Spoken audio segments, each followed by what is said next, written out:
Montpelier-Roxbury Board of School Directors, starting at 6:33. First order of business is public comment. Anyone online? Not seeing anyone. Okay, we will move to the consent agenda. Do I have a motion to approve the consent agenda? I move we approve the consent agenda. I'll second it. Any discussion? Could I pull the ESSER project letter? You certainly Do may. we need a new motion for that? You do need an motion for that.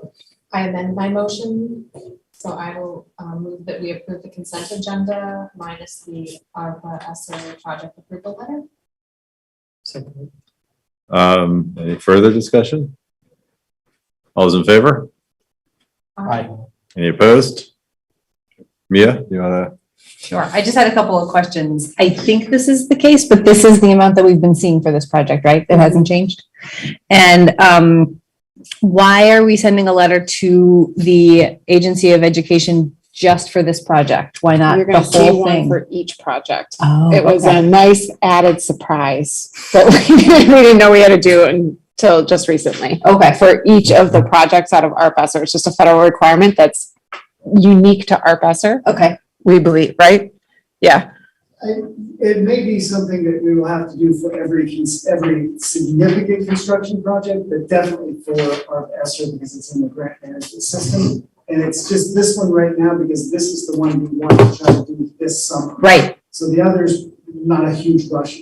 Right. Okay. But you'll probably see similar letters for Got the it. other projects. Got it. And then is there a point at which the board needs to approve the plan, the whole plan, or no? That's where the contradiction comes. Gotcha. Because no, and then we have to do these. Got it. Which makes it appear as if the board needs to approve the project. So that's the slight contradictory Yeah. messaging that we've gotten here that we had a little discussion about.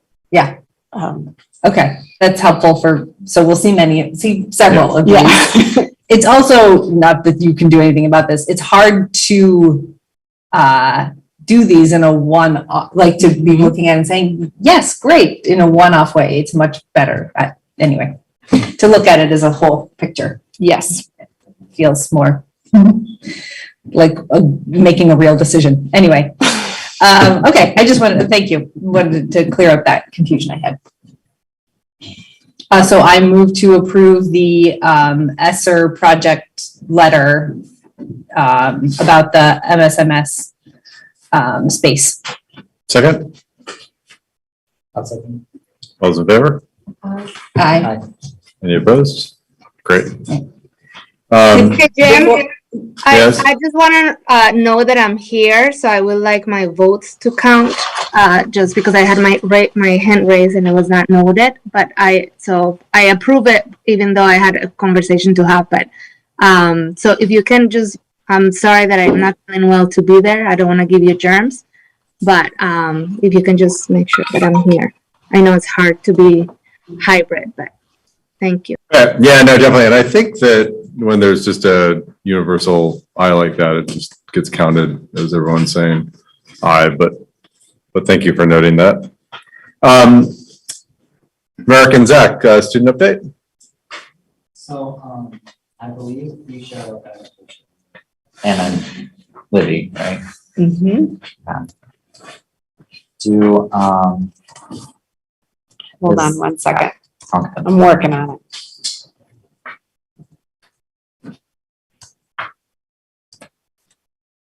Anna is the host right now. Wow, that's really Hey, Anna, you on? You're the host right now. You got to share it or give me host duties. Make a new host. Oh, got it. Okay.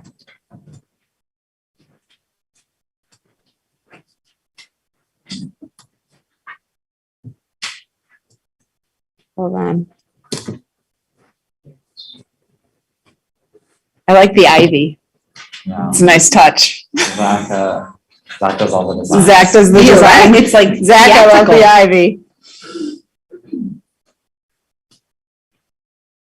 Alrighty, so good evening, everyone. Our presentation agenda is to share a few district events that have either occurred over the past month or are upcoming, give an update on our progress with the MHS vaccination grant, share the feedback we heard from our Msms listening session, provide an update on our continuing curriculum discussions, and finally tie everything together as they relate to our next steps as student school board representatives.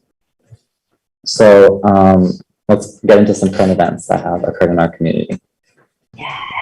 So the first event that we have is on Saturday. There's the Race Against Racism, and there are a lot more pictures that I couldn't fit, but there's singing, dancing, and there was the running or walking option, and a lot of people showed up. It was great.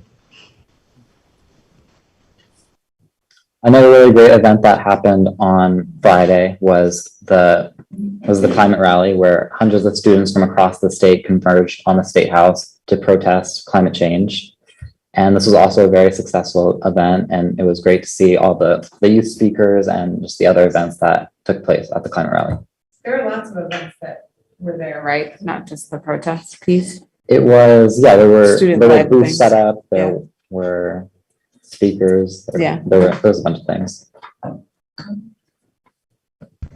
And then MHS's prom is happening at BCFA on May 21st. There is a really pretty poster that I could not find a picture of, but it's happening. It's up in the hallways, you got to see it, it was pretty cool. Okay, so our update on the MHS vaccination grant is that the ideas we heard from both our outreaches to students, from our outreaches to students over the past few months have been trimmed down into what we view as some of the most realistic and overall beneficial ideas that could occur with this money to the MHS community.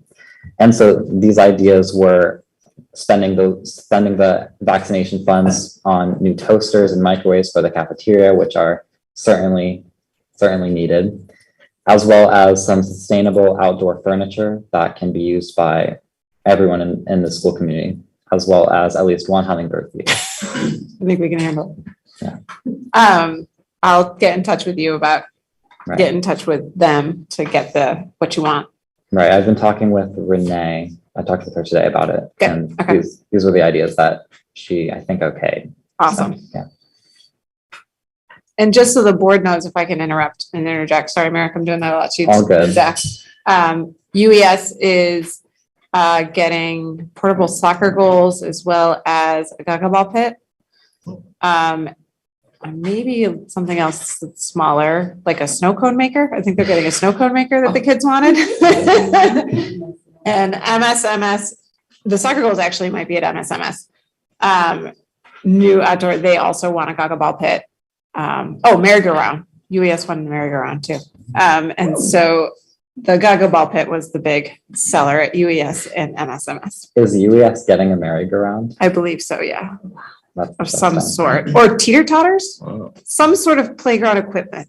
I know, I thought those were like illegal now. They are the way, Super exciting. they are what we just took off the RBS playground. That was very illegal. But it would not be what we imagine as children that were like death machines. Or the most fun thing. Whichever way you want to look at it. Sorry, go ahead. And then we had our MSMS listening session. We had one at the high school, and we had one at the middle school now. And we're working on one at the elementary school. But a lot of the feedback we have, there's a whole document, but the main points were that students wanted something like Crafter's Edge, some sort of like events and sort of community building activities for like an 8th grade trip and fundraising and events. Students wanted more extracurriculars and more opportunities for sort of student-led things and leadership skills. And a lot of what people talked about was feeling a sort of like a separation between even like not even just like grades, but like there's different teams, and so between those different teams, they've been feeling really separated, which is likely a COVID thing, in terms of like safety protocol. But something that was stressed on a lot was like having more events and sort of community building activities. And then the last sort of feedback we had, which is around the same subject, is the way that classes are scheduled makes it very difficult for students to travel like between floors. They have their class ends at a time and their next class immediately starts at that same time. So there's no like 5 minutes for them to go to the bathroom, get their stuff. And some of their classes are like on the very bottom floor and then up 2 floors the next like period. So there's a lot of talk about thinking of a way to restructure that and making it more accessible for everyone. I also just wanted to add that we are not, by bringing the feedback that we heard from the MSMS listening session, we're not proposing that the board necessarily take any action on any of the things that we heard or that the students expressed. But we think that as student representatives ourselves, it is important to show the board and the public how students across the district, but right now at MSMS, are feeling and we're feeling about certain issues. With that said, as Zach just mentioned, we heard a significant amount of feedback on a wide variety of issues at MSMS. And they fall into many different categories, but there were 3 overarching themes with, I would say, most of the feedback that we heard.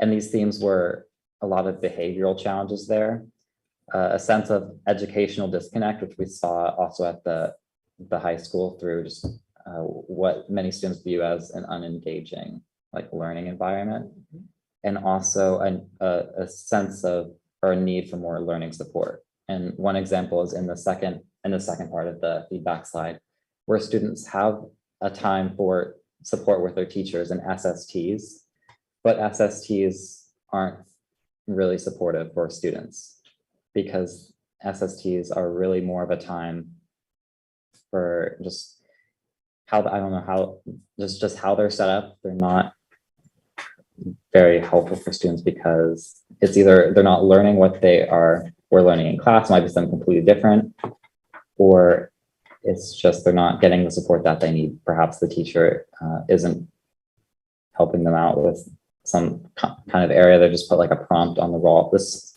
specific example, we heard that in SSTs, a teacher might just put a writing prompt on a wall, for example, based completely different on what they were learning in class, and just have the students fill out those writing prompts.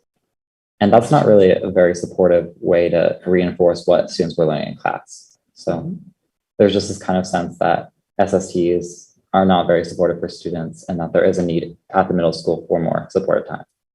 And the SST, for just acronym's sake, is student support. Right. It's basically an intervention block right now that's being in the process of being redesigned. I think that's Probably a good thing. very needed from what we heard from this listening session. Mhm. We will also share the full notes that we took from this listening session with the board for any members who want to look at those, because there's a lot more than just what we listed, but what we listed on our presentation gets at most of what we heard. Thank you guys for doing that. And then we have we've had 2 meetings with the curriculum director because a lot of the feedback we've gotten at the high school and also at the middle school, but more so at the high school, what has been about sort of curriculum and making sure everything is up to date, supportive, and engaging for students. And so we're going to continue to have those regular meetings and work on making everything accessible for people. And yesterday, Merrick and I met with Emma to discuss some of our future goals, and some of that was around curriculum and again, making it accessible for people.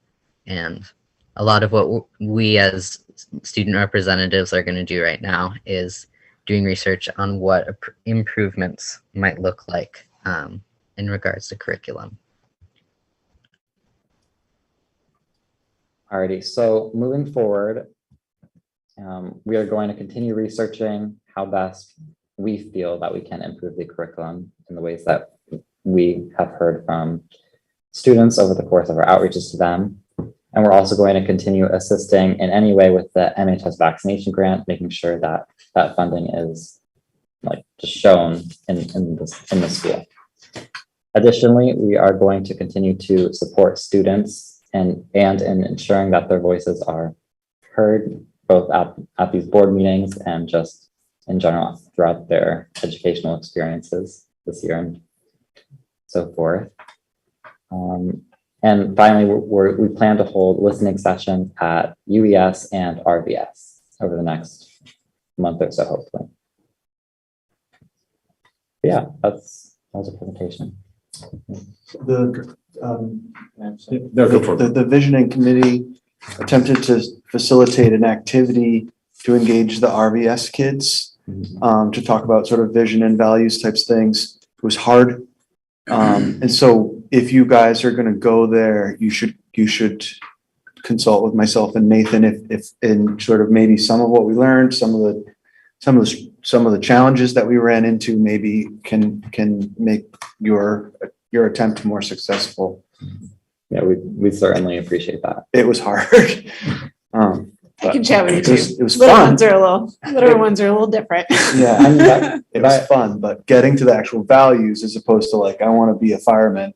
that's I'm not sure exactly what went on or what questions you asked students at RVS, but at the middle school specifically, we did not have much trouble at all getting a lot of good feedback from the students. So Yeah, I mean, well, maybe we should figure out a way to have a meeting. I mean, you're on the visioning committee as well. If what we learned can help you, accomplish your goals, then all right. that's good. I will offer my child if you want to pre-try. Is she 5? 6. She's ready. Got a lot of ideas. I just have to thank you guys both so much for putting this together for the board. It's such a flavor we have not had before, and you've already brought so much perspective. And I don't think, for example, middle school students get the opportunity to have that sort of conversation with older students that they look up to. And it looks like, just looking at this, I'm fascinated. Obviously, I have a middle schooler, but they seem like pretty reasonable, like big things, like pretty clear observations of things that adults can maybe do something about. So, and I don't think they get a lot of chances to have that kind of feedback. Like I'm seeing things about like the bathrooms and the hallways, like very logistical things that all send a message to students. So just really appreciate you guys doing all this legwork between meetings. So thank you. Yeah, absolutely. Further questions for the? I have a question. Oh, I have 3 questions. So I also just want to thank both Merrick and Zach. I think it's incredibly valuable what you're bringing to the board in your role as student representatives, and I'm deeply appreciative of it. My first question is sort of like a board question / Libby question about the toasters and microwaves. I wonder if there's something that we could do to spend fund balance or something else on toasters and microwaves so that they can have a little bit more in their budget for hummingbird feeders and not And outdoor furniture. yeah, and not be like using this like grant. It just feels like, I know that is a functional thing in a cafeteria that feels like maybe we could help offset that cost. I think we can look at the list. That's the first I've seen it. So Okay. look at the list and we'll figure out. Okay. My second thing is about that transition time. I just want to sort of punctuate that because I was just attending a workshop with Joelle Van Lent through my job outside of my role on the board. And she has done a lot of work with this school district. She's a psychologist.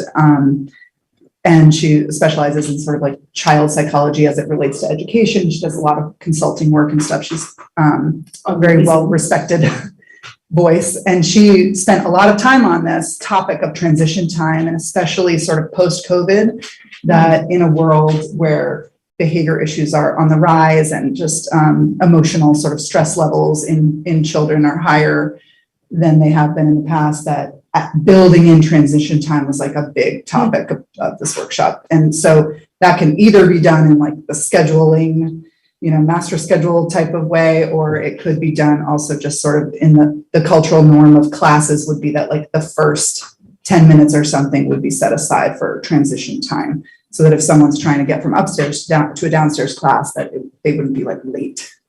Anyway, so I'll just punctuate that as like, feels like an important thing to consider. And then the other question was about the Roxbury Village School listening session. And I wonder if you and Zach might consider also holding like a special Roxbury student listening session at both the middle school and the high school. You might have better access to those kids that way, or you might, like, I don't know what Rhett's input would be, but, or Kristen, but it might be nice to make a special time at the middle school to try to harness that voice there for the kids that travel from Roxbury or here at the high school. Like opposed to just a traditional RVS listening session, or? Yeah, like, or both, all of them. So like there's the RVS school and the kids up to 4th grade that attend that school, but then there's RVS community members that come to, that are Main Street Middle School students or Montpelier High School students, and they might have a different perspective.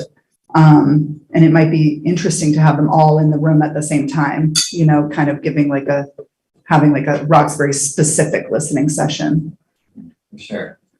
Yeah, means I can talk about that. I think that sounds like a really great idea. I'm not sure how many, I think it might be about like maybe 5 to 10 kids per grade or something like that come from Roxbury. I don't know what the numbers are. No, less? Might be up to 10 kids total. 32 kids total at MSMS and NHS. Okay. So maybe it could even be combined, those middle school and high school, but sort of for those Roxbury kids. Was that was 2 questions? Well, the second one wasn't a question, it was more of just sort of snapping at the transition time thing. Okay. Well, I just wanted to comment on the transition time. Me and Zach asked the middle schoolers during our listening session if they thought that the transition time that we have at the high school, which is 5 minutes in between each class, if they would be supportive of that. And they all said that they very much were in support of that, and said that instead of having their class end right at 9:55 and their next class starting right at 9:55. Yeah. And your acknowledgement of like that type of thing is not under our purview as board members, but it's good to be listening and hearing and trying to be responsive. Alrighty, thank you guys. Thank you so much. Thank you. Thanks, Zach.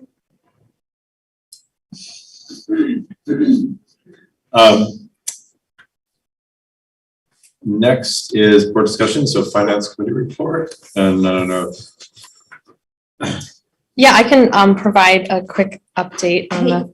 Sorry to just add, can I make a request to add another item to this piece of the agenda, which is from the equity committee to request some money for Survey Monkey? I just wanted to add it to the agenda after we hear the report. Yeah, I think we can do that. I think technically we're supposed to add stuff at the beginning. Sorry. We'll throw it in. I won't be much help in that department. So you should have received in your packet, and then the finance committee just heard the walking through the FY22 third quarter report that, as always, has a really helpful sort of summary about the shape that we're in at this point in the fiscal year, and where expenses and revenues are falling, and the sort of interplay with the various federal funds that are coming in and out. On the second page of the report, it looks like there's a table and then there's a piece called fund balance information. This has been updated to reflect the decisions the board has made recently to add to assign or commit some of the fund balance to the track project and possibly net zero study. And then it also sort of delineates the different upgrades that are also being used in the sort of set aside, and that we would continue to have over 2.5% of the budget sort of in an unreserved fund balance, but that we feel like we're in better shape in that we have committed a fair amount. So our fund balance is lower, which is good. We don't want it to get too out of control and high. I don't know if anyone else on the committee, Brett or Anakit, had anything else you guys wanted to add?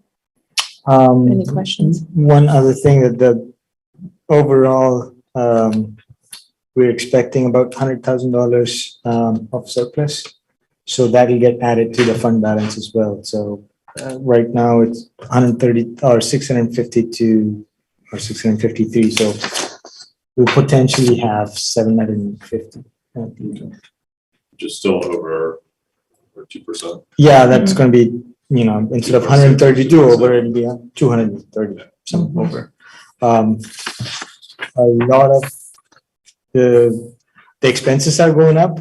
So the expenditure, the total line is 26,033,584. So that'll go up, but the revenue is going up too because of ESSER funds and other revenue sources. So most of it will balance out, but we'll end up with $100,000 in green. And are the kind of gray shaded lines of those kind of new commitments? Because I know that one is the track, which is from the last meeting, and then the potential net zero, which was mentioned at the last meeting. Any questions for finance committee? I have a few about that set aside. That was done just after the last meeting. The set aside, sorry, I should be more specific. The set aside for the net zero study and the digital control system. Correct. Those new? highlighted items are new Mhm. since the last report. And then what's the threshold? I mean, I can see there's a big difference between $50,000 and $1.5 million, but do we have a sort of threshold where we would say, actually, it makes more sense for the board to make the decision than for the administration to make the decision? But yeah, what's the number? You have. I mean, I would say if it's under, usually under maybe $25,000, then it probably wouldn't be significant enough. There is an item on here that's 15,000, but that was because it was an item that failed and we had to do it, and the only way to do it was to put it on this list. The condensing unit? Uh-huh. But typically, if it's under, say, $25,000, I wouldn't be looking to call it out, because this could end up being like an infinite list of stuff. Sure. I would look to see if it's just within the execution of our budget, we could handle smaller things. Okay. You know, if somebody says, oh, you really need this $1,000, then if we could look at somebody's budget and realize we probably have the flexibility that we could save $1,000 here and we'll just cover it. Right. And I wouldn't even put it on. Right. This is more like big things that have failed or high priority topics that I want to make sure the board is aware of. A lot of the stuff that's on here is facilities related to energy conservation or in terms of a condensing unit, something that failed. Uh-huh. So it's really, if it's significant enough, I would put it on this list because I want to be transparent to the board and Right. make sure you are aware of it. But if it's something more that's noise level, then we will try to sort it out ourselves without getting it on. Yeah. But yeah, I'd say if you're looking for a rule of thumb, I would say maybe $25,000, Uh-huh. something like that. And then just, hey, Zach and Amanda, can you hear Grant okay? So. I saw a thumbs up and a so-so. Okay. Just want to make sure you can keep up with. Yeah, it's a little far. I Okay. put my headphones, but still it's a little far. Okay. Sorry. And then obviously the board voted for the $1.5 million. What would be the threshold that we would say, actually, this is more of a board decision than you know, you did the set aside for the 50,000. I'm not opposed to you doing it. I'm just curious to know, like, where between 50,000 or 100,000 for the ventilation system upgrade, for example, and $1.5 million, do we have one where we would say, actually, it makes more sense for the board to have a discussion about this and make the decision? Well, we did the 50,000 too.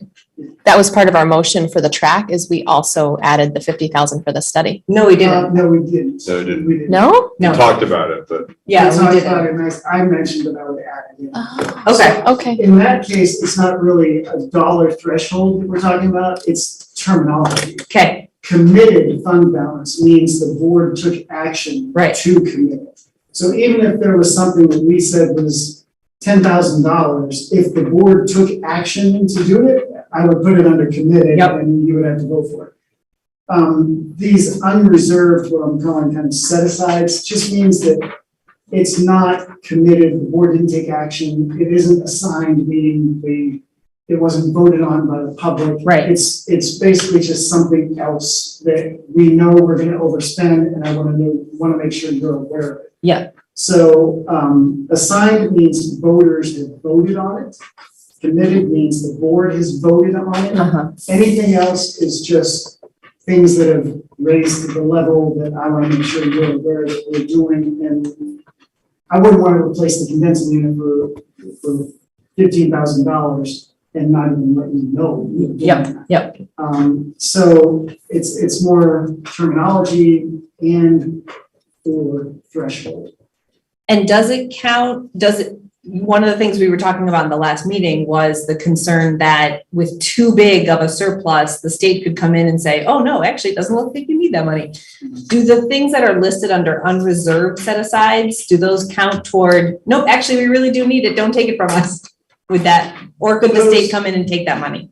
The audit, most likely, we have a new audit that's coming on board. So the audit will break it up into those categories. Okay. It will show assigned, which is what we're anticipating to use for future revenue sources, which is in essence voted on because the public allows. Committed is what you assigned or what you voted for. Right. And then it'll say like unreserved, and it would be the balance of this, which is probably on the order of about $1 million maybe. This stuff, all the things that are under unreserved right here Right. are about $1 million. Probably. Yeah, Maybe, right, but let's roughly. say it's about $1 million. About I'm not 1.2. worried about having an unreserved fund balance of $1 million. That to me isn't an enormous target for somebody to look at and try to pull from. But don't we have an unreserved of 1.6 something right now? Because the 652, are you counting that in the 1 Yeah, million? yeah. Sorry, Including okay. that, it'll be about Including that. 1.1, 1.2. Got it. Okay, thanks, sorry.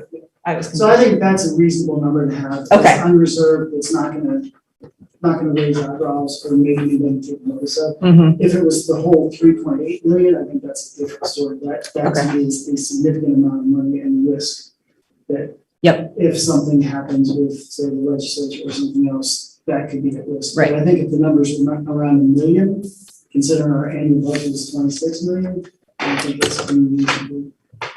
Great.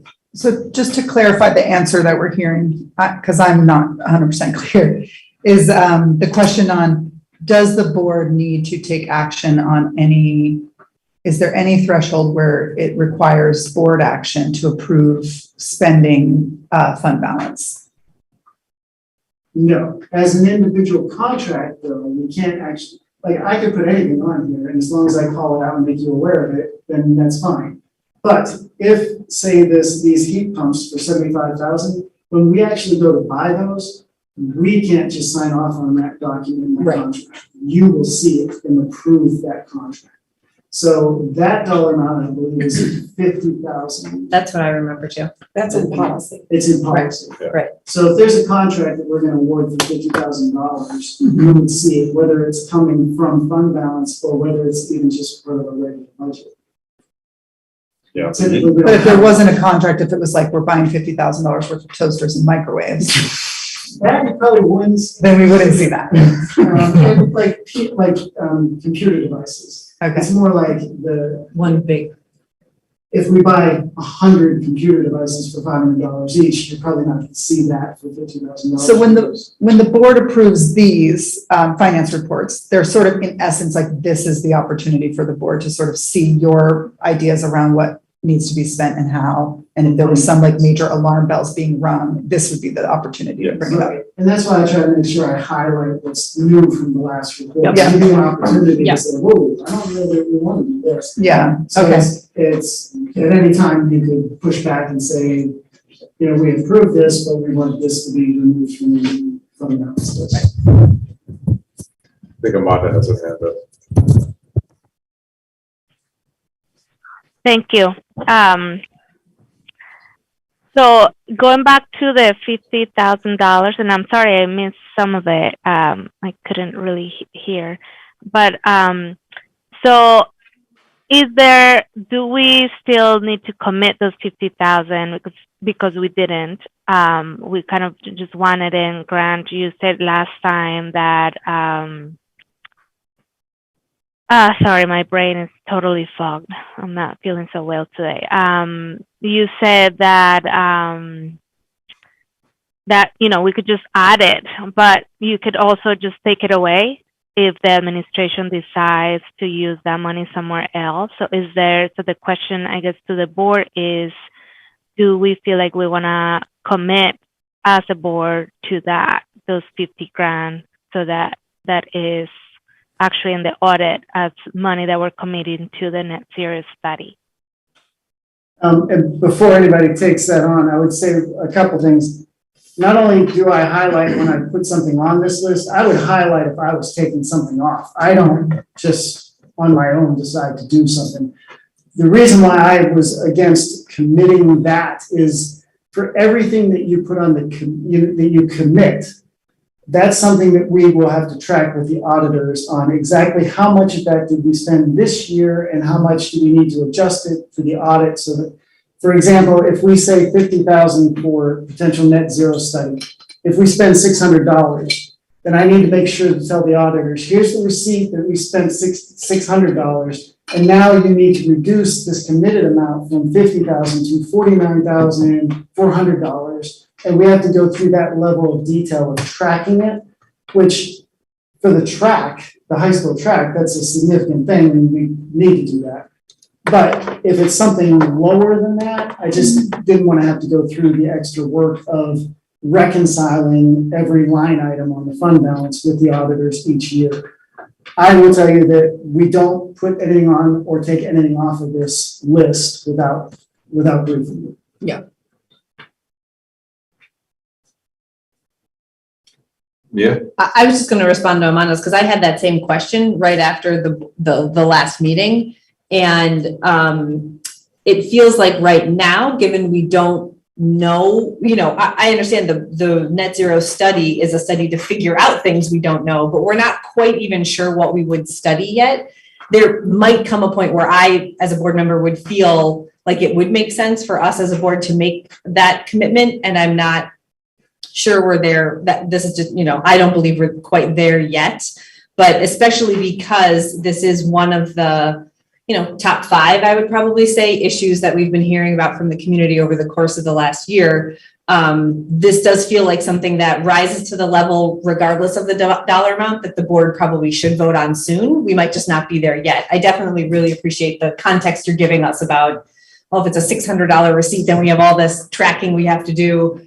There might be a point where we are able to make that commitment to spend that money, and then we would spend it in larger chunks. So maybe there's less tracking to do, but well, I think we could go about another way too. We can make sure that the Facilities and Energy Committee is tracking where that fund is going. And then a study like this is going to be something we're going to contract out. So that contract will come to the board and we'll approve that contract. So I think we can kind of exercise oversight that way and avoid the audit problem. At least that's kind of my thought on that.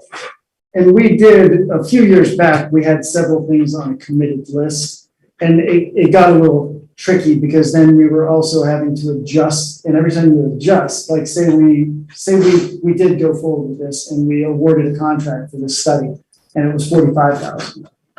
Then I would have to have everybody vote on reducing the committed fund balance from $50,000 to $45,000. Got it. Change it, and then I would have to document that with the auditors to show that we reduced it by $5,000.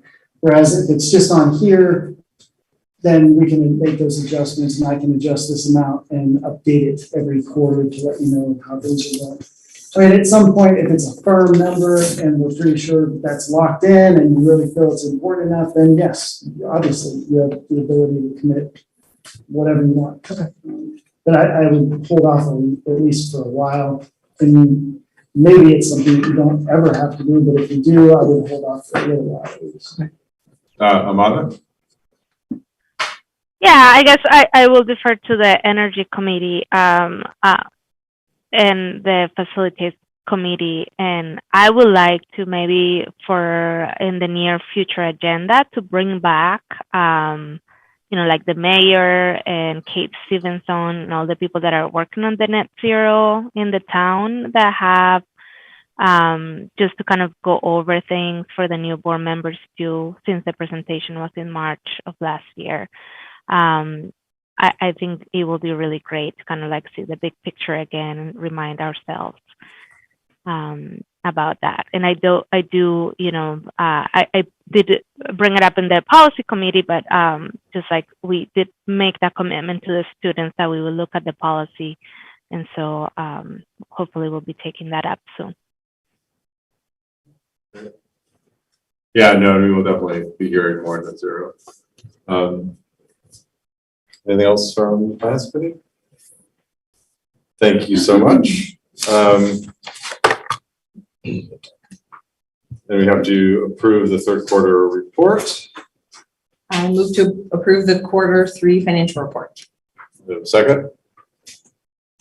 I second. Any discussion? All those in favor? Aye. Amanda, is that an aye? Yeah, it's not on. Nodding. Any opposed? Great. And then we also need action to make a donation to the Vermont Coalition for Student Equity. Do I have a motion to take that action? I'll make a motion to donate $5,000 just to start the conversation somewhere to the Vermont Coalition for Student Equity. So second. I'll second that. Aye. I've already seconded once tonight. So let's spread it around. Discussion? I have more questions for you, Grant. Because it looks like from the report that my guess is that this would come from the superintendent and school board line item. Is that the right place to? I'm not sure what it is. Oh, it's a donation to the Coalition for Vermont Student Equity, which the board voted to become a member of the coalition, 2.5 months ago. And so it's a nonprofit organization that we're considering making a donation to, almost sort of like membership. So like a VSA membership. Kind of, yeah. I guess it would go under the school board dues and fees for school board. I'd have to get some contact information on exactly who the vendor is. Right. We'd have to establish them and get the I-9s or whatever we need to make sure that we can establish them as a vendor in the system. I just wasn't sure what it was about or Okay. the purpose, I guess, is what I was trying to figure out. Right. It's a coalition of school districts that were, I don't want to use the word lobbying, but they were working really Sure. hard. No, they were definitely lobbying, Lobbying. but to have school district voices heard for the waiting study. So they had testimony, they had a lobbying firm, they were tracking the legislation and sort of strategizing on how to influence the conversation about where the weights ended up. I wasn't sure what, like the VSA is something that is always going to be there and always has work that's going on. It sounds like this was specific to some legislative action that. Yeah. Is it already done?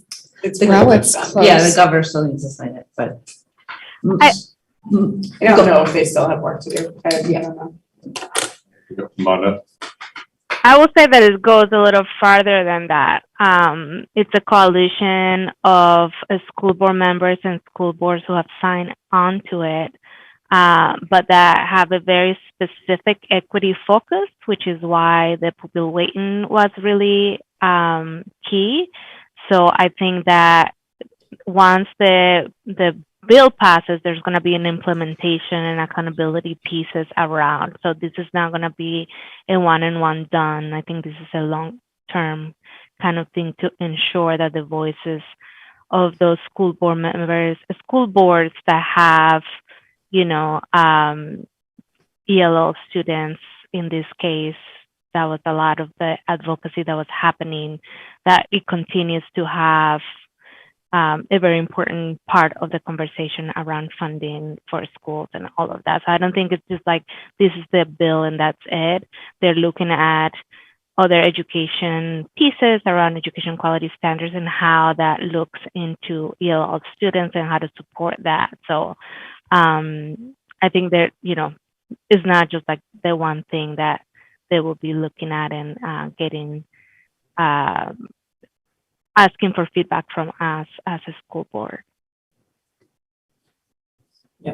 Just mechanics wise, I think at 5,000, I don't think I would add it in here. What I would do is if you voted to do this, I would probably charge it against the superintendent or the school board superintendent line. Yep. And then we would just track that, and at the end of the year, if we're over, that might be the reason why. Right. Something like that. At $5,000, it's not significant enough that I would raise the visibility of the fund balance line. Right. So I would say that's completely up to the school board. If at some point this is something that you think is a recurring requirement, I think it's something that we would want to add into the budget process. Obviously, 22 is done and 23 is also done. So then this year and next year, if you wanted to do this, it would be something that we would purposely be overspending and just have to cover. Mm-hmm. And then if it's something that's long-term in FY24, we would want to build it into a budget. So I would say that's the board's decision. If you tell me to do that, I will do it. I just would need somebody to give me some contact information from, if this was BSA, I'd say, okay, who's the BSA contact that I need to contact to get, we'll need something from them, like some kind of an invoice thing to send us that we pay it, and we'll need paperwork and that kind of thing. So I guess it's totally up to the board if you want to do this or not. And if you do, then I'll just work with Libby to get the contact information so that we can later on. Great. So my questions, I do still have questions about the math of it. Are we, sorry, Grant. Would $5,000 put us over budget? It was hard for that line item. That was hard to tell from the Q3 report.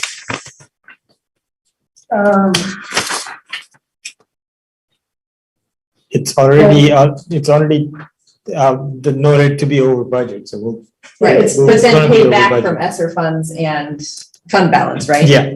Yeah, it's gonna be over, the expenses are gonna be over. Right. We will cover those from either fund balance or from federal funds that we anticipate. I would say, once again, if you hold my feet to the fire, the net out of school board and superintendent, I think you would be pretty close to level in that position. If you look at the over expense, but then you factor in the revenues that are going to cover that, I'd say we're going to be pretty close to level. Might that one single line end up being slightly over budget if we spend another 5,000? Maybe, but Not right now I don't. You do not seem worried. I'm Great. no, Okay. Not for that. As long as the decimal doesn't change places, 5,000, I'm not overly concerned. Great. Thank you. All right, all those in favor? Hi. Any opposed?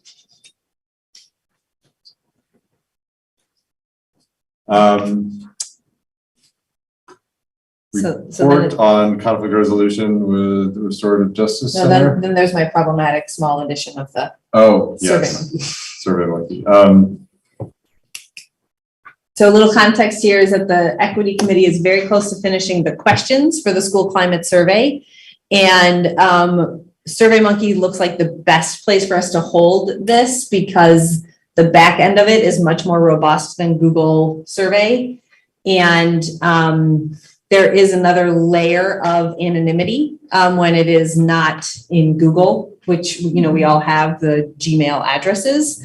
I don't know exactly how that layer of anonymity works. but anyway, or like how if you don't use your email, it's not anonymous, but that is, what we're learning. And so the amount, Amanda, it's either 25 a month or 75 a month. Can you give us the differences with what the? Yeah, there's a lot of levels and graphics and things that we can get with either $25 or $75 a month. I will add, Mia, that the reason why, can I add that? Why we're also using, yeah, please. So we are working to use a national data system climate survey in addition to some of the questions we have, and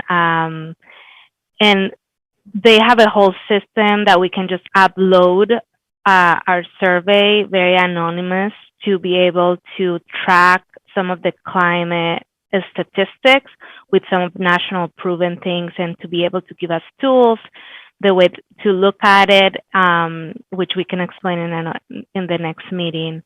But when I spoke with the tech people, SurveyMonkey is one of the ones that we can use instead of Google Survey, because the way that it exports all the system itself. So yes, it's $25 a month or $75 a month. And we will be using it for, I think a couple of months to be able to retain the data for, just because then it goes away kind of thing if you don't keep it for a month, for like more than a month. So I can give you the plans and pricing. The $25 a month, the $75 in addition to the ones that you get for $25 a month, you get click map data visualization, which we don't need, but we have the ability to do multilingual surveys if we wanted to, sentiment analysis if we want to do response quality, crosstabs, unlimited filter and compare rules data and trends, advanced survey logic tools, block randomization, white level surveys, survey completion redirect, removing the SurveyMonkey footer, and creating private apps with direct API access, which we want probably. So that is that. Let's see. So we have to, I guess, approve some money for getting the SurveyMonkey. The board doesn't need to approve a $75 expense, just tell us out of the board. Okay. You want SurveyMonkey, and we get the SurveyMonkey. Okay, great. It's not needed to have a vote for. Would it be something that, are we going to have like a year, like, do we see using this regularly, or would we just kind of get it for a couple of months and then stop? That's it. I think it's just a couple of months and then stop. Okay. And then maybe a couple more months next year and then stop. Okay. Well, it depends. It depends. If we get the other system, then we will have to use SurveyMonkey. But that's a long-term. Oh, the national one? Yeah. Okay. Yeah. Okay. Yeah. So that one's free. But that's not gonna be. So maybe this is just an FYI. We would like to spend that money. All right. Yeah, sounds Great. good. I mean, and it could be something that we do want to continue if we're, as part of the listening session effort, if we are deciding that we want surveys regularly, maybe it's something that if we really like it, we could keep using it.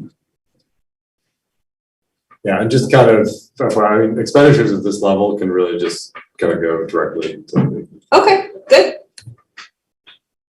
Good to know.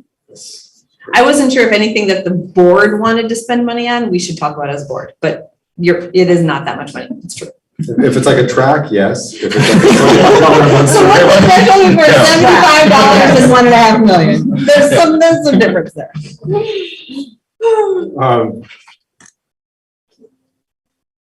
So contract resolution with the Restorative Justice Center. Thank you, Grant.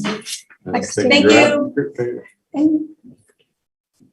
Do you want to do something here, or you want me to? Or? Sure. I mean, the quick, as most folks know, Merrick, Zach, and Seiji, I think maybe were the ones who weren't on the board yet. We held an initial session with Carol Plant of the Montpelier Community Justice Center to just talk through what, communication, conflict resolution. It was sort of like you might want to think of it as like a 101 for thinking in education terms. And we determined coming out of that we could use a little bit more work as a board to figure out sort of like what our foundation is. And Jim and I volunteered to get that going. And then we lost track of that for a little bit, but we brought it back.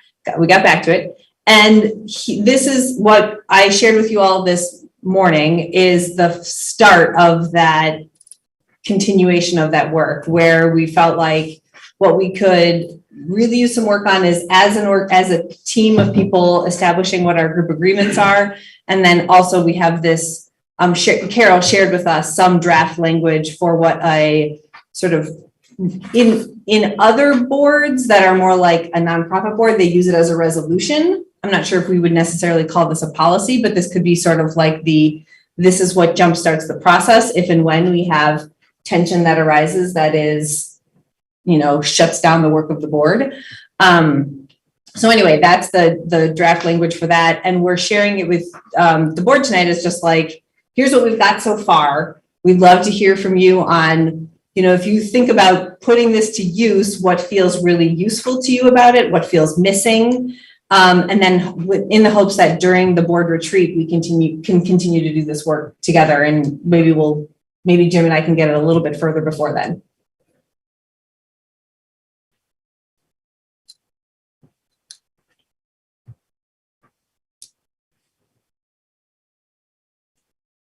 Yeah, no, we have a few questions which we can, for people to think about.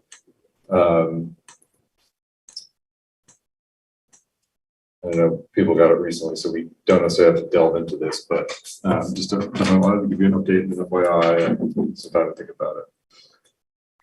Sorry, Jim, we're thinking about what? We're thinking about having the conversation in the retreat, or are we giving feedback about the?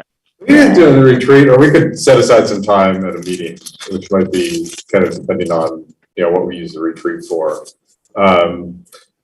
Largely, I think, kind of think about do like the general crux of the language. We're also dealing with just the reality is that there's disagreement on boards. There's inherently going to be some conflict, and we actually, I think I have the likelihood of a board that's generally on the same page, but we could get a board member who thinks we're a bunch of commie lefties and, is elected for the purpose of sticking to spoken wheels.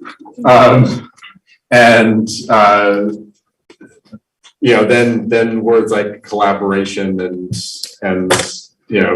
conflict. So then, if we have a situation like that, what do we have a conflict process for? Then I think we're probably looking at, situations where we're unable to disagree and have discussions in a polite and respectful manner.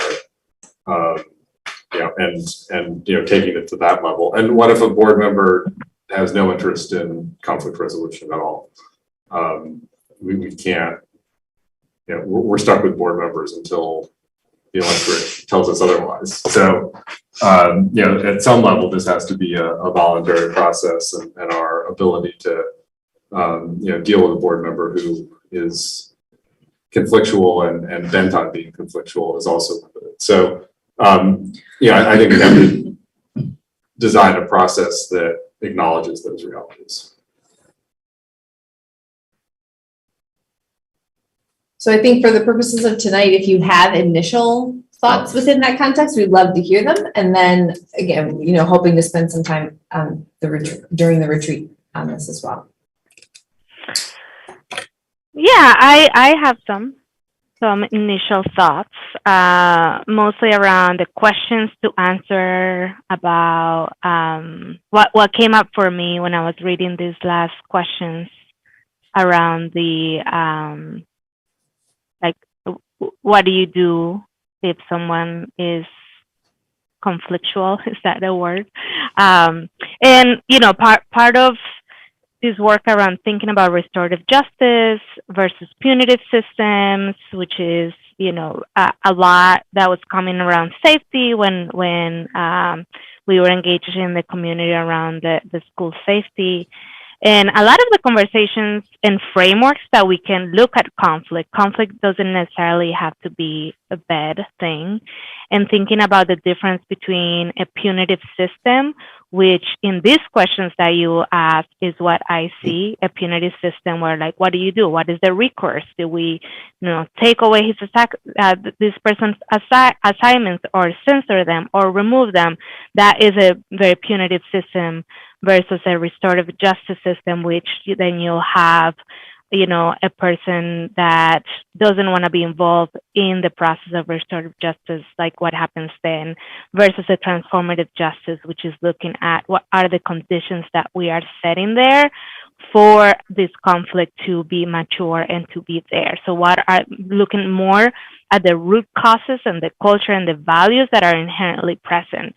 Because if you start from there, I think that the conversation shifts a little bit more, that person is going to censor themselves and remove themselves if the conditions are set. Just as when you have a person who doesn't feel safe or doesn't feel that could also lead to the censor themselves or removal of themselves from the place. So you could have a good member who's not feeling safe, or you can have a bad member who is inherently there to create the conflict.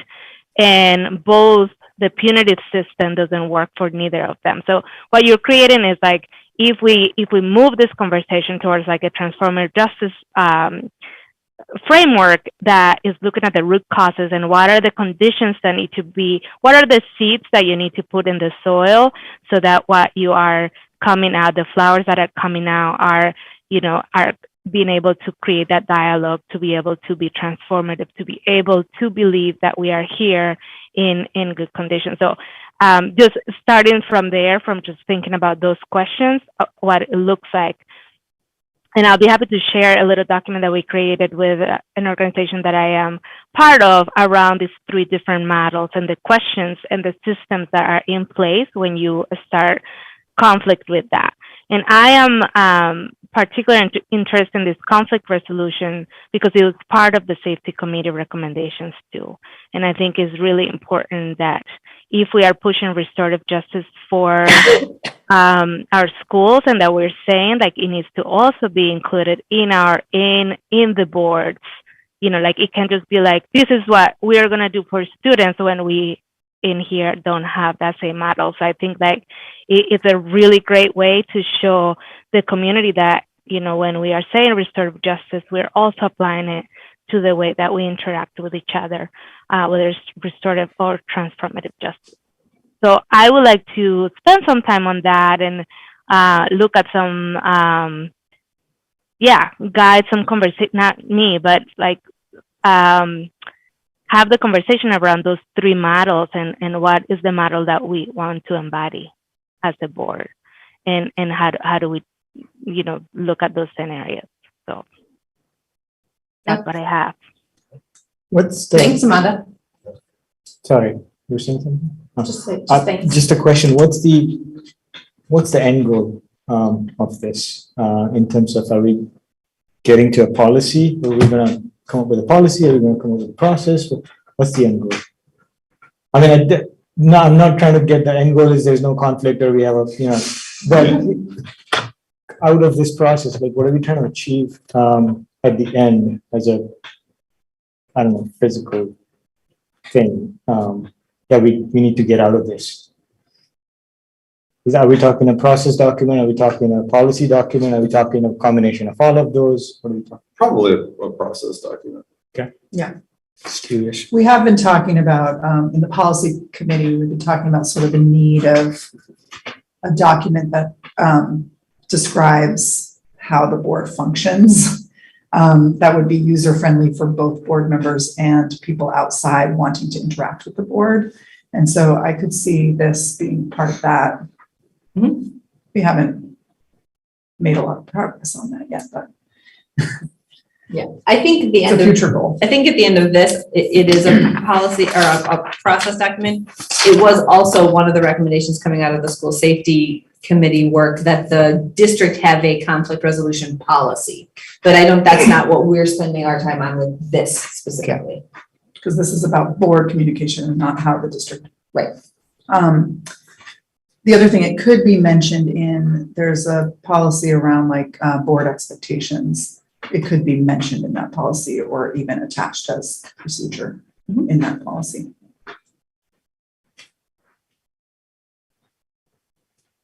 Other questions or comments? What are next steps? Like, so you're drafting, you're sort of drafting this document, you're working with the Restorative Justice Center. Is there a meeting planned, for all of us to sit down with them, or is it's just sort of more like drafting this document? My hope was that we would get a little bit further before bringing them in if we needed to, and that the next step would be using feedback that we've gotten tonight. Jim and I would do a little bit more work ourselves and then use time for a more robust actual sort of like, really, what do we want this to look like? What do we want the outcome to actually look like during the board retreat? Okay. Just as a point of clarity, I made everybody a viewer except Oh, for okay. Mia and Jen, because we, should more people start commenting on this Right. document, you break open meeting law. So Right, just as a- thank you. Just in case people are wondering why they can. Although you not can add right on it. individually send them to one of us. Right. Yes, you can Wait, send a, sorry, I missed that. So I you can couldn't hear. individually send comments to one of us. oh, and Or Zach both has, of you. right, and Zach has his hand up. Zach? Yeah, I apologize if this has been talked about before, but are the student representatives, are we going to attend the board retreat, or is that something separate from our work? You're absolutely welcome to, and we'd love to have you there. But it's also going to be a day and towards the end of school. So if you have other commitments, you're certainly welcome to bow out. Eric. So what really is the board retreat? Nice prelude to the next part of the event. Exactly. Is that where we're at? I think the word retreat is, It's a big word. very loose. It's a very big word. As it applies to Yeah. this, it's more like We a day long basically meeting. it's basically an extended meeting where we do a deep dive on a couple of topics, and sometimes we also do some sort of extended exercise to build camaraderie, get to know each other better, decide whether we're mountain and lake people or beach people, those type of things. But I think you both should absolutely come if you have the time in your schedule, for sure. I think that sounds really interesting. Yeah. Is that facilitated? We had sometimes yes, sometimes no. We had our last in-person board retreat was facilitated actually by Nathan. Before that now. We had a couple preview that were facilitated where we did line up on a mountain stream ocean. I bet you beach enjoyed that. spectrum. I bet you really enjoyed that. That's my favorite part. I should know this, but is this open to public, or is part of it open to public? It's a notice meeting, yes. Okay, so the entire meeting is usually open. Okay. Yeah, which is another reason why it's loosely a retreat. In general, if we have it here, we ventured over to the historical museum. Which was nice. Which is nice. We usually get lunch, so yeah, no, it's a good kind of data that delve into something. So delving into that, I think the two things we want to do, and we don't have to make final decisions, is get some dates that work and some topic ideas. Obviously you can decide anything, but for topics, I would suggest no more than kind of one or two main topics, and there can be some subtopics under it.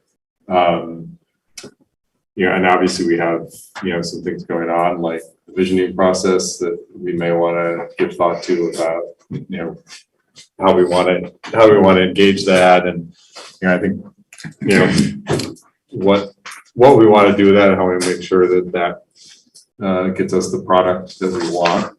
I would put a strong plug into spending at least some time on that. And then I know some people have brought up, process concerns and things like, as part of process, looking at, conflict resolution, et cetera. And then, other things that might come to mind, but, keeping the topics narrow, and I think oftentimes forward focused, are usually useful. If we can just go around, if folks have dates in June that they know are bad. Oh, June? In the past, we've taken a board meeting and extended it. If that helps as a starting point. Do you know what I We've mean? done that at night, it's usually in the afternoon. Right, and then we cancel the night meeting. We bring it earlier. Oh, okay. Okay. Yeah. After the 20th, I'm away. Yeah. The 15th. And in terms of time, we're talking 4 hours, so what were we talking? We've done.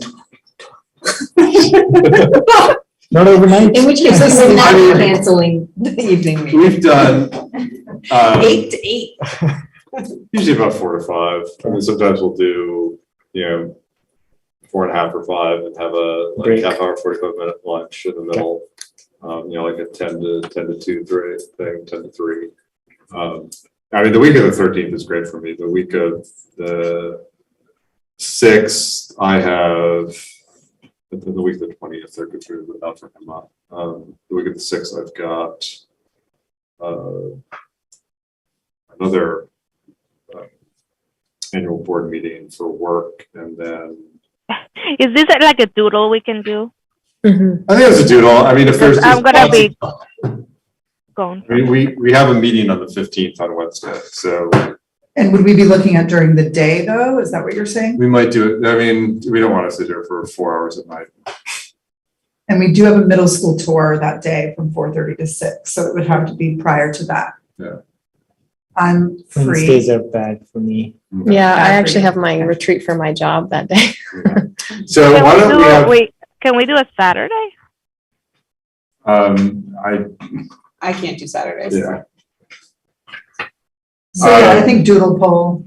So let's do doodle poll, but we already know that, why don't we, Anna, why don't you stretch days on like the week of the 13th and maybe the week of, that's May 30th? May 30th. Because we have a board meeting on the 1st. Yeah, which I guess is the 31st, because the 30th is Memorial Day. Right. June. Are we talking about May or June? Well, We're talking about June and possibly that first week of June, which encompasses a day or 2 of May. and I mean, if I'm the only person that can't make it in later June, feel free to look at dates in later June. Yeah, I think the later you get, the harder it'll be. I think you're right. Yeah, I'll be gone for the first 2. Yeah. Last. I'll have, and I can do doodle poll. Yeah, For and those yeah, 2 obviously weeks. look at your Those poll as well.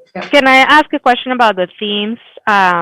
Just to add to that, I've just been thinking a lot about the budget process and creating a plan for that, for community input. And I am wondering, just like being able in that retreat to create a plan for next year of really starting our budget community input process really early and like really setting up the stage and creating some of the work plan around all of the different committees and how that stacks with each other.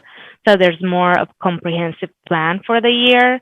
And I'm not sure if that's for that retreat, but I really feel like we should be really thinking how the committees come together, how we push a vision together of our work together, and how we can layer the different roles that we have into, like whether it's policy, what are like priorities for us in terms of this coming year, whether it's like what the priorities for the equity committee, what are the priorities, so that we have a little more accountability about how committees come together, and that we are able to also kind of give voice around some of the committee's work. Yeah. Yeah, I wanted to just plus one what Amanda just said and think even that to be able to do that, maybe if we're thinking about like, what are we leaving the board retreat with? Some goals for the board for the year that we then can use to coordinate committee work. And prioritize. And prioritize. And maybe even those goals are not, we may actually feel like when we leave, they might feel not that ambitious, but just keeping in mind that we are still, I feel like, kind of getting our feet under us, and that it could be a goal that our committee work is coordinated and prioritized next year. But I think leaving the board retreat with some goals for the board that are in parallel, my ideal would be in parallel with the goals the administration has, that are so that we can be in support of the administration through the work that we do as a board.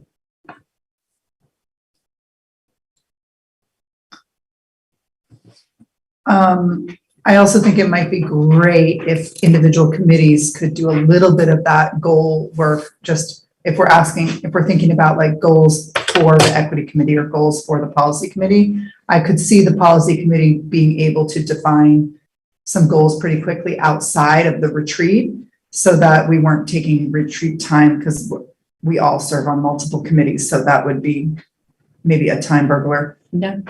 Yeah. Good point. Yeah, I like that idea. Other suggestions? Just thinking about the restorative justice piece, if this is going to become a part of our process in the event of conflict, is it possible for the board to, I don't know what it takes to become trained in this way of being. And I have not been trained or exposed to this way of being. I've heard about this and I've seen things about this, but would it be, if we choose to have this as a way of dealing with conflicts, would it be possible for the board to have some kind of training, at some point that board members, if they chose, could participate in, so that we're up to speed on what it actually looks like and how it works. I want to be better exposed and better equipped to understand how it works. I don't have anything right now. I don't have the knowledge about it. I would like to. I don't know if we could definitely look into some trainings on that. And that's another, as part of your work plan, we might want to set up some parameters around the type of trainings we'd like to see and things we have to work on before. A training I had in mind that would kind of bring up the ideas being in parallel with administration. This is sort of a question for you, letting you know we've been talking a little bit about data. There might be like a new data platform kind of coming online, but I would love to kind of, if that's happening, understanding that platform, and then just like the broader question of like, as a school board, what is our role in working with data? How do we work with data to produce, meaningful work at board level? So yeah, I put a vote in for having some kind of training around data.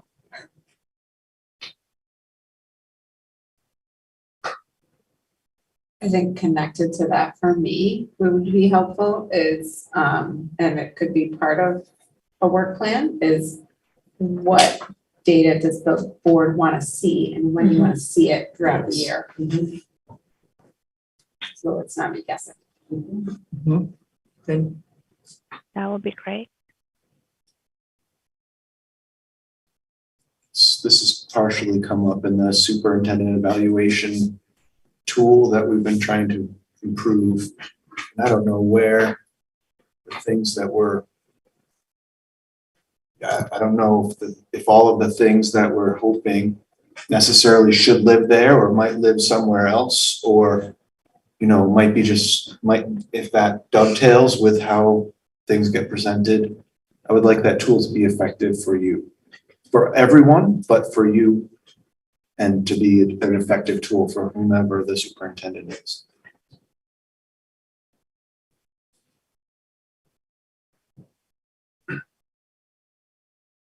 As far as the vision committee work, the concept is that we have some of the data and reports back from the visioning committee around the time of this retreat to be able to look at it and think about it. And that then the future work of that committee after the date of the retreat-ish is more about drafting actual language around the vision and potentially a vision statement, or is that right? Yeah, I think so. And I think, another thing to think about is, how do we want that vision statement to look? I mean, the Montpelier district used to have ends. And the good thing about ends was something that the superintendent could use to kind of bump decisions up against and say, this is driving this priority, this is driving that priority, this is why we're doing this, I think that's helpful. And also, we talk a lot about kind of district values and district vision, but point me to it. Like, we don't have it right, we don't have it there. So, and those, I think we all have in our heads an idea what they are. And I think because we're a relatively like-minded community, we probably all have similar ideas, but I'm really hoping the visioning committee gets us something, that is on paper that's agreed to, that we can really point to and say, when we say values, this is what we mean. But we're not looking for anything polished by the time of this retreat. No, but I think I'm hoping that we have enough that we can kind of look at it and say, is this on track? Is this, maybe help us figure out what our goals are. Yeah, exactly. Is this the type of thing that we can build goals around? Is this going to be helpful, or do we need to nudge it in a certain direction, or? So again, to be mindful of the sort of like 4-hour block of time that we have, and I feel like that time goes by super quickly. Yes. Would it be possible to have the vision committee report out to us like the meeting prior to? No, too tight. Like a whole report? Just sort of like this is what we're hearing, here's where we're at, preliminary. That's possible. Because I think, I don't know if it's the best use of the 4-hour retreat time to bring the visioning committee in to report out to us. No, and I don't think we do that, but I think we take what we have and look at it and kind of. And I would like to what we have, it would be great to report that out the meeting prior to the retreat instead of reporting it out at the retreat and using some of that. Because then we could have all of our 4 hours to sort of talk. We could still discuss what was presented to us. Anyway, if it's possible. And some of that might depend on when we have the retreat too. I mean, if we have it May 30th, we might get very different. Yeah. Right. The answer that we have it, June 20th or June 19th. Okay. Wanda? Yeah, I wonder for the visioning committee, it will be helpful, part of when we do data analysis and things is it's making sure to know which are the voices that we're hearing from, whether or not is the people that we're getting from the survey all have master's degree versus like we are looking at some of our data, population data in the district and seeing the representation from the different pieces that, just like thinking about the affinity spaces and how I just want to make sure that when we do come up with a vision that we feel really confident that we have heard from a lot of our folks that don't necessarily get involved in any of these processes through surveys or through whatnot, and I know that the visioning committee is doing a great job, but that might be a question that maybe we can. There might be several questions that we can ask the visioning committee to get us there, because what I will be afraid to see is like that we have this great work that doesn't include all the voices, and obviously that is generally right now in COVID a lot of people are so burned out, but yeah, so I just want to make sure that when that we're not like looking at us like look that we are doing all of our work for our 80% and not for all the communities that might need a little more support. So maybe we can come up with some questions around that for the visioning committee so that it can inform some of the work that we'll be thinking about in terms of planning, in terms of figuring out ways to reach out to these communities and whatnot. So, Well, I can say that Rhett and Seiji and Merrick's joint, correct me if I'm wrong, Nathan is putting a lot of focus on that work, and it's a major conversation every time we meet as a committee. Yeah, well, another thing that we might want to do, I'll give credit for the suggestion that we talked about a little earlier as well. We want to do kind of a second long meeting in August, and either skip one or both of our July meetings, because July is, one, we could use a break, and two, people tend to scatter in July.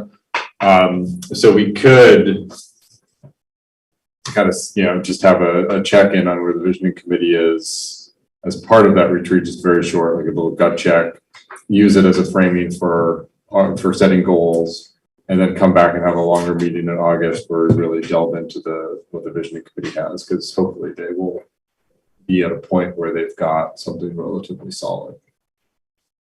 I think that would be a much more productive, because I think that what's happening is we're getting lots of data, and all our energy and effort is going into getting it from as wide a variety of places as we can, in person, virtually, in every fashion that we can possibly get it. Trying to figure out even what questions to ask and how to ask them has been evolving.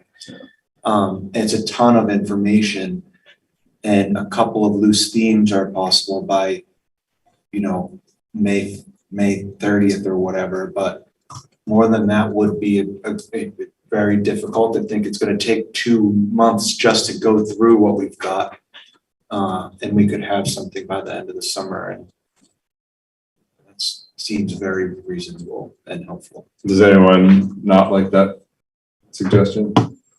I think, I just fully support the idea of letting that process really run its course and having as much space and breadth as it needs, so that by the time we're really kind of digging into it, it's as solid as it's going to get. And if that means waiting until August, I completely support that. That's the right thing.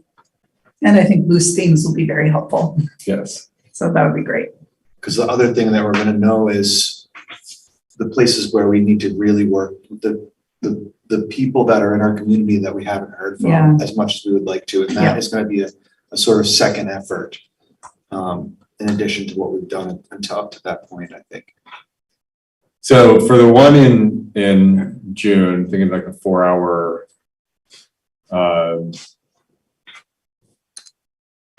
if we did say 15 minutes on just a quick check where that loose themes from where the visioning committee is, then maybe an hour and a half or so on some process issues like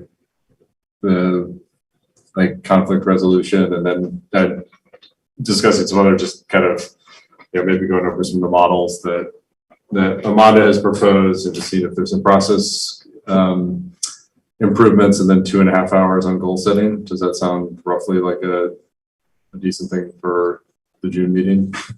Mm-hmm. I would also like to toss out the idea of doing some kind of getting to know each other. Yeah. Definitely don't need to find out if we're beach people or mountain stream people, but it is foundational to being able to do our work together, I think, to know each other. Oh, definitely. Yeah. So some time and space for that. Yeah, no, I think that's good. And Nathan had some good exercises that he used at our they were good. Retreat.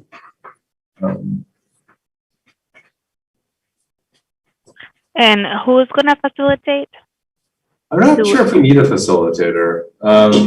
Do we want to assign some people to help facilitate some of the sections so that it's not just like, let's do this, and that way that person can be like, okay, here's what we need to get the goals, and just, we do need to have some sort of structure about facilitating the process, because if not, we will be there. Yeah, I mean, get along. Yeah, I think if we're going to structure it around the committee work, we might want to assign like committee chairs to report out, and then, kind of find some way to synthesize the conversation. And we could look at getting a facilitator too. Although sometimes just when we need to like sit down and set goals and have a real deep conversation about that, sometimes we just need to do that. I do like the idea of a facilitator just to keep us on track and use some, like kind of keep it lively and maybe pique our interest and attention spans.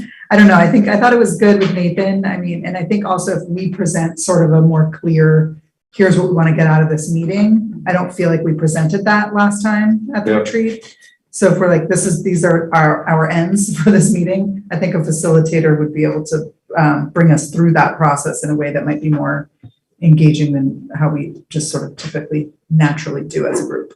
Yeah, no, we could definitely look into one. I think getting a facilitator that's has some familiarity with the board is going to be able to get us focused quickly on what we need to do is going to be important. But I think there are people. Yeah, and there also could be like facilitated time and then sort of like, we could let that person go and we could have the last hour to ourselves or something. Yeah, and we could, I mean, I was kind of thinking like we could do kind of the getting to know you exercise over lunch too, which is a good time to. Food always helps. Yeah, and that's kind of good unstructured time. I think if we write those ideas down, if somebody did it about today about like here are some of the themes. If we can find a facilitator, I think like there's a lot of people here capable of being assigned one piece and making sure that there isn't a goal at the end of that section. So that like we have something at the end that can then easily be, we don't have to wait a long time to get it back. So.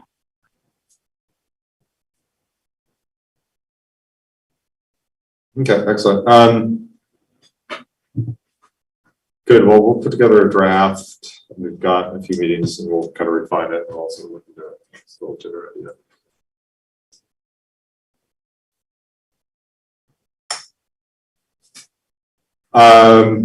Any other questions or comments about retreat? Great, thank you. No, it'll be fun. Looking forward to that. I like the August idea as well.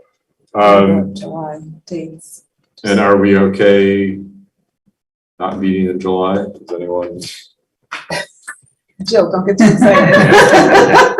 When you said that, I ruining anyone's summer? That sounds good. Yeah, sure. I'm not going anywhere, but we have sometimes you can get people more done coming. in a longer meeting. Yeah. So that's fine. Okay. Those aren't out yet anyway, right? No, Right, we're just goes waiting through for, June. yeah, we're waiting for. Unless you need us In July. maybe, and then you call on us and we will be there. Well, I won't, but the rest of them will. I'm out of the country, so yeah, that works. I like how I was like, we will be there. That's right. Not me. Not me. Not me. Not- Don't call me.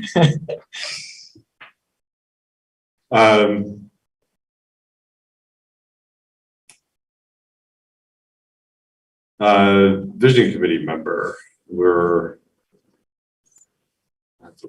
appointing. Can we, another student. Meg Is it Votion? Meg Votion? Oh, it's Yeah, Meg? yeah. Yeah, my understanding is there's a vacancy of a student role, and so I'd like to move that we appoint Meg Votion as a student representative on the visioning committee. I would enthusiastically second that motion. Any discussion? All those in favor? Aye. Aye. Yeah. Jim, I have, Eric's like, no, that's not. I have a request that's out of order slightly because I came in late. Yes. But I just wanted to highlight something that was said in the superintendent's report. I don't need to edit it, revise it or anything, but I just want to thank Libby for highlighting the problem that our community and our schools are facing around rising COVID levels and then staffing shortages and substitute shortages. And just want to make sure that it's said out loud on this platform that we really, it sounds like we're in a pretty desperate situation for substitutes. And that's not a great morale booster towards the end of the school year for our dedicated teaching staff that are struggling to, as I understand, sort of fill in some of those gaps internally too. Yeah. And it doesn't feel right and it doesn't feel fair. And I know that we're sort of in this like really challenging place where we just don't, it's not like we have a bunch of subs that we just aren't calling. It sounds like we don't have the subs. So if anyone is inclined to sign up to be a sub and has the availability that's out there listening on Orca, it's just, it's not a super complicated process, right? And it's not terrible pay and it's kind of a fun way to spend your day. And I know a lot of parents are desperate to get into the building and would love to like be in the building for the day. So if you're one of those people, then maybe consider signing up to be a sub. So thank you for highlighting that issue. Yeah, no, thanks for bringing that up. I know it's a challenge in the district and statewide. Yep. We gotta solve it. We gotta figure it out for next year. It's not going away. Are you taking half-day subs? Yeah. We'll take any quarter days, 1 hour. So I have to background check. It's just we're patching it together. Like 4 people for 1 role. That's what you do. Yeah. That raises a question for me. Like if you have the level 3 volunteer, you've already done the background check clearance, would you be able to just for no pay volunteer to cover a shift? If it's just like one shift, like I know that there's sometimes just like one block that needs to be covered or something. Is that something that you could? It's just hard. Parents could help do. It's hard because you know it usually at 6:45, 7 o'clock in the morning. Yeah. So it'd be difficult to do it that way, but you could. Right. Okay. Might be logistical challenges too, right? I'm sorry. Might be logistical challenges over there, right? Trying to get like for one block and hunting volunteers. Yeah. Things like that. Yeah. Related to the parents group for each of the schools has done a lot of stuff this week for Teacher Appreciation Week. So thank you to all the. We did candy today. Yeah, no, I think everyone contributed to that. We have sheet cakes coming. Yes. Right. Don't tell me. All two people. Hey guys, I'm fading. I have to. Yeah. But you can move to adjourn. If you want to? desire. You got your mic. I moved to adjourn. All in favor? I'll second it. Second. Yeah, I'll second it. What happens if we adjourn inappropriately? And Amanda, I hope you feel better and thank you for keeping your germs at home and may you get better soon. Thanks, Amanda. You. Thanks, Bye. Zach. Bye, Zach. Yeah, bye, Zach. Yeah. Yeah, all those in favor? Aye. Aye. I just want